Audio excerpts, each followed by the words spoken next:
Magandang araw mga kaibigan, mga lods, kumusta? Andito tayo ngayon sa Arcovia, Pasig. Ito mga lods, mga kaibigan, madali lang ito puntahan kasi nandito lang po yan sa may C5, malapit po sa Toyota, Pasig. Ito mga lods, pupuntahan po natin yung terminal na biyaheng Bicol, ganoon din po yung biyaheng Iloilo na Alps.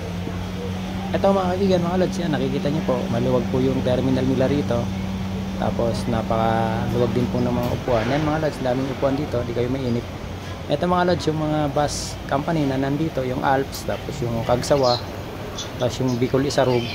Ayan mga lods, meron din ditong cargo, yung Bicol Isarog, kaya pwede kayo magpadala ng mga cargo nyo, pauwi po ng Bicol, ng Masbate. Ayan mga lods, yung makikita natin mamaya, yung mga schedule nila, yung trip nila, kung anong oras, tsaka kung saan mga pupunta. Paki-screenshot na lang po, paki-stop ng video kung para makita nyo po yung schedule at saka kung saan yung pupunta ng mga biyahe mga lods, mga kaibigan. Yung pamasahe naman mga kaibigan, mga lods, punta na lang po dyan sa mga booking office nila dito. Tapos pwede rin po kayo mag online booking katulad nito sa Kagsawa.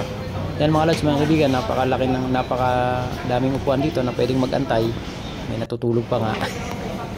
Yan mga lods, mga kaibigan, kung malapit kayo sa Pasig, sa Taguig, sa may parting Rizal dito sa may Antipolo, tapos sa may Marikina, Mandaluyong. Ito mga lods, yung pinakamalapit na terminal natin na pwedeng sakyan pa Bicol, tapos pa Iloilo. Yan mga lods, yung Alps, yung Kagsawa, yung Bicol Isarog, para hindi na po tayo makipagsiksikan sa Cubao, sa PITX. Ito na po yung pinaka the best na terminal para sa atin, kasi ako taga Pasig, kaya dito na po ako kumukuha ng ticket. Marami rin ditong mabilan ng pagkain, may 7-Eleven, tapos may McDo. Yun lang po mga kaibigan, mga lods, salamat po.